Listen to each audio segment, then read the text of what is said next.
দুনিয়ারই একটা বিষয়। বাংলাদেশে যারা পোশাক তৈরি করছে সেটার বাজার হচ্ছে ইউরোপ আমেরিকা কেন্দ্রিক, এবং সেই ইস্যুটা আমাদের দেশের শ্রমিকদের অবস্থাটার বিষয়ে দুনিয়াকে জানান দেওয়া, যারা এটার পোশাক যারা পরছেন, যারা ভোক্তা, তারাও যাতে তাদের বায়ারদের উপর চাপ দিতে পারেন, সেই বিষয়গুলো কিন্তু আমরা একটা ছবির মধ্যে দিয়েও করতে পারছি।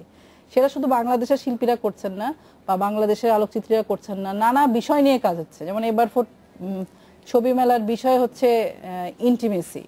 ইন্টিমেসি মানেই কিন্তু কেবল ইন্টিমেসি না, একটা যুদ্ধের ছবির মধ্যে দিয়েও অন্তরঙ্গতার প্রসঙ্গগুলো আসছে। তো আমার মনে হয় আমরা এই ধরনের আয়োজনগুলো যত বেশি করতে পারবো, বা ধরেন এই যে টাইমসে আমাদের ছবি যাচ্ছে, বা রানা প্লাজার ছবি অনেক আলোকচিত্রীরা বাংলাদেশে করেছেন, রাহুল তালুকদার নামে একজন আছেন, তার ছবি ওয়ার্ল্ড প্রেসে গিয়েছে, আমাদের শিক্ষক আবির আব্দুল্লাহ উনি কাজ করেছেন।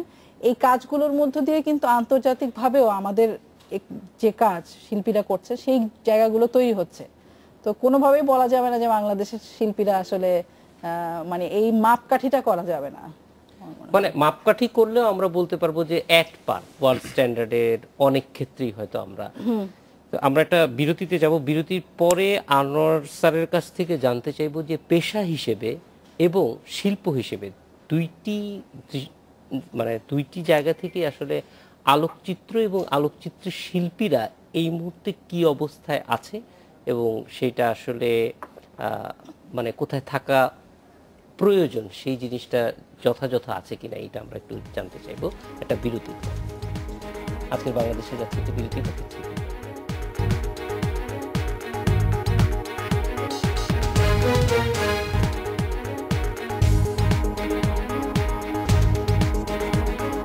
বিরতির পর ফিরে এলাম আজকের বাংলাদেশে।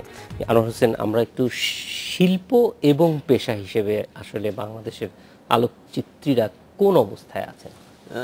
দু জিনিস। আমার দৃঢ় বিশ্বাস যে সুকুমার শিল্প হিসেবে বাংলাদেশে আলোকচিত্ররা যথেষ্ট এগিয়েছে এবং তারা সার্থক। মনের টানে, মনের তাগিদে, অন্তরের চাওয়া পাওয়ায় যে কাজটি হয় সেটা তারা তাদের মতো করে যাচ্ছে এবং খুবই ভালো হচ্ছে। বিশেষ করে এখনকার যে জেনারেশন অফ যুব সমাজ যারা আছে, নদীর প্রবাহের মতো তাদের বিভিন্ন টেকনিকে আঁকা বাঁকায়ের মধ্যে দিয়ে তাদের মনের ভাবটা প্রকাশ করছে। কিন্তু যেখানে এখানে শিল্প হিসাবে, অর্থাৎ কমার্স বা বেঁচে থাকার যে ব্যাপারটা, এই ব্যাপারে আমি মনে করি এটা খুবই একটা কষ্টে আছে। ওই অর্থে বলবো যে আমাদের এখানে এখন এই ম্যারেজ ফটোগ্রাফির যে প্রবণতা, যে সার্ভাইভ করার জন্য আমি অনেক ভালো আলোকচিত্রকে দেখেছি যারা বলছে আনোয়ার ভাই আমরা সার্ভাইভ করতে পারছি না, আমাদের পেটের রোজগারের জন্য আমাদেরকে ম্যারেজ ফটোগ্রাফি করতে হয়। অথবা কিছু কিছু লোক যারা একটু অ্যাডভার্টাইজিংয়ের কাজ করে, এখন অ্যাডভার্টাইজিংয়ের পণ্য মানে এই সাবানটি ভালো নাকি সেই সাবানটি ভালো, আর ম্যারেজের সময় একটি কনেকে কি করে যে এত কষ্ট দেওয়া হয়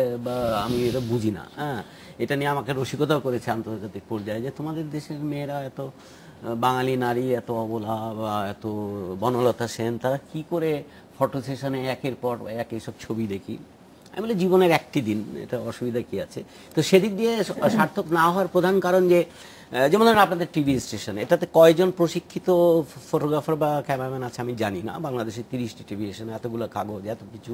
কিন্তু এর জন্য সরকারের যেটুকু এগিয়ে আসার কথা ছিল, এটাকে শিল্প হিসাবে প্রশিক্ষণ দিয়ে সাপোর্ট করা, ওটা সরকার আদৌ করেনি, আজ পর্যন্ত করেনি।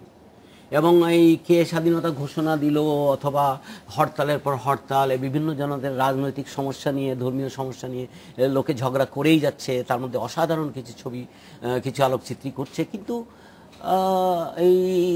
এই যে ব্যবহারিক প্রয়োগের যে শিল্প অর্থে বা ইন্ডাস্ট্রি হিসাবে যে সহযোগিতা বা শিক্ষা প্রয়োজন, সেটা কোনো সরকারই আজ পর্যন্ত করেনি। এবং আমি প্রার্থনা করব বা আশা করব তাদের এটা বোধোদয় শিগগিরই হওয়া উচিত, নইলে খবর আছে। অবশ্যই শহীদুল আলম, আমরাও দেখেছি যে অন্তত আনোয়ার হোসেন যেটি বলছেন যে শিক্ষা ক্ষেত্রে সত্যিকার অর্থেই বাংলাদেশে মানে আলোকচিত্রী এবং ভিডিওগ্রাফারদের ব্যবহারের ক্ষেত্র যত বেড়েছে সেই অনুযায়ী আসলে শিক্ষার বলা যায় সুযোগ একেবারেই বাড়েনি। সরকারি ক্ষেত্রে বলা যায় এটা একেবারেই শূন্যের কোঠায়। যদি গণমাধ্যম ইনস্টিটিউটের কিছু বুনিয়াদী প্রশিক্ষণকে আপনি বাদ দেন তাহলে আর কোনো কিছুই আসলে নজরে পড়ার মতো না।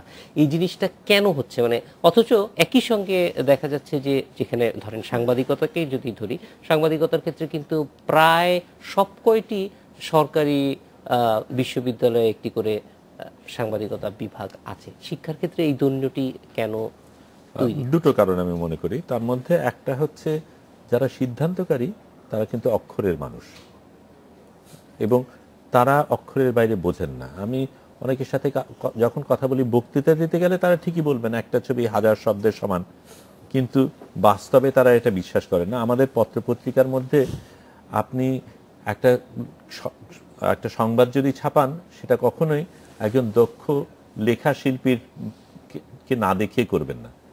কিন্তু আমাদের একটা পত্রিকাতে সত্যিকার অর্থে ফটো সম্পাদকের পদ নেই। দু একটা ক্ষেত্রে নামকাওয়াস্তে পদ করা হয়েছে, কিন্তু সেখানে তার সেই ক্ষমতা নেই। তো এটা যদি ছবি অতটাই গুরুত্বপূর্ণ হয়, তাহলে সেখানে আপনি কোন ছবি যাবে, কিভাবে ব্যবহৃত হবে, সেই জিনিসগুলি যদি না ভাবে এটা করেন। আমি একটা ভিন্ন জায়গা থেকে বলি। মিশেল স্টিভেনসন, টাইম ম্যাগাজিনের ফটো সম্পাদক, ওনার অফিসে আমরা একসাথে ওয়ার্ল্ড প্রেসের বিচারক ছিলাম, কাজে পুরনো বন্ধু। আমি ওর অফিসে একদিন কাকতালীয়ভাবে গেছি, বলে আরে তুমি এসছো, বসো বসো, কিন্তু আমার এখন খুব গুরুত্বপূর্ণ মিটিং আছে বলে সে একটা বৈঠকে গেল, আমাকে বসি টসি দিয়ে ফিরে যখন এসছে তখন সে কাঁদছে। কি ব্যাপার? বলে আমি হেরে গেলাম। সে একটা ছবিকে একভাবে ব্যবহৃত হোক সেটার জন্য লড়াই করছিল, তার আর্ট ডিরেক্টর, সম্পাদক, এবং সে তীব্র লড়াই করে সে হেরে গেছে। সেটার জন্য সে কাঁদছে, ওই ছবিটাকে আমি বাঁচাতে পারিনি, যেভাবে ওই ছবিটাকে ব্যবহার করা দরকার ছিল সেটা পারিনি। এই ভালোবাসা, এই মমতা যেই মানুষের কাছে নেই, সেই মানুষ কোথায় ছবি বাছাই করবে, কি করবে? তাকে দিয়ে আমাদের দেশে ছবি বাছাই করে নিউজ সম্পাদক। আমি এটা ঠিক, আমাদের এখানে অনেকে বলে আলোকচিত্রীরা শিক্ষিত না, এক অর্থে সেটা সত্য ছিল একটা সময়, এখন সেটা ততটা না হলে। কিন্তু আমি ভালো ছবি তোলে। আমি অন্য জায়গায় বলবো যে যেই মানুষগুলি এই সিদ্ধান্ত নেয় তারা কিন্তু সেই শিক্ষা তো ভিন্ন। না, যার ছবিটা তোলার চোখ আছে সে তো আসলে ওইটা দেখেও বুঝতে পারে কোনটা। আমি অন্য জায়গা থেকে আসছি যে যেই মানুষ এই কথা বলছে সে কিন্তু ভিজুয়ালি ইলিটারেট। তো সেই ইলিটারেসি আমি মাথায় আনছি না কেন। এবং যেখানে আজকে আমাদের পুরো চিন্তা দাঁড় করানো হয় ছবির মাধ্যমে, ছবি দিয়ে আমি কোন পণ্য কিনবো, কি ধরনের আচরণ করব, আমি ফর্সা হলে কি সুযোগ পাবো, হাজার রকমের জিনিস আমাদের রাজনীতিবিদরা আমাদের একভাবে প্রভাবিত করতে চেষ্টা করেন, যারা ব্যবসায়ী তারা একভাবে প্রভাবিত করতে চেষ্টা করেন।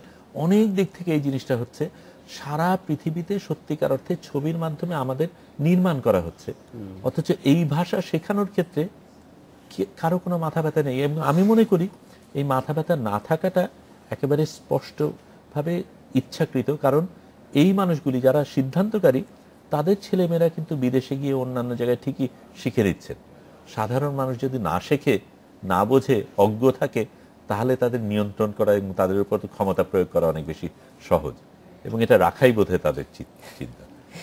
তাসলিমা আপা, আপনার কাছে কি মনে হয়, আপনি তো শিক্ষার্থীদের পাচ্ছেন, সেখানে কারা মূলত আমাদের পাঠশালায় শিখতে আসছে, যে কোন শ্রেণীর বেশি শিক্ষার্থী আপনার কাছে আসে?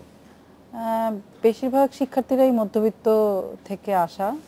এর বাইরেও পাঠশালায় বিশেষ সুযোগ দেওয়া হয়, যারা নানাভাবে সুযোগ বঞ্চিত তাদেরকেও বৃত্তি দেওয়ার মাধ্যমে নানা রকম সুযোগের ব্যবস্থা করা হয়।